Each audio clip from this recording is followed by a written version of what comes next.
Frittelle di verdure e maionese senza uova, spaziali. Prego. Devo grattare io? Grazie. Si grattugia le carote e le zucchine. Queste frittelline sono spaziali, Spaziali, Ci vuole un po' di pazienza a grattugiare tutta sta verdura, ma C'è un po' di pazienza. ne vale la pena. Strizziamo un po'.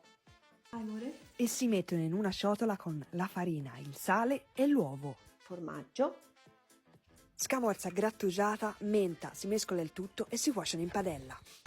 Noi si fa una bella salsetta, una maionese senza uova. Con olio di semi, latte di soia, succo di limone, senape. Come vanno le polpette di là? Stanno cuocendo Lotta in realtà controlla lì, con l'occhino. sotto sotto, sta lì a la controllina, una controllina. Sale! E si frulla fino a tenere una maionese bella gonfia. Buona, cavolo. Cin cin.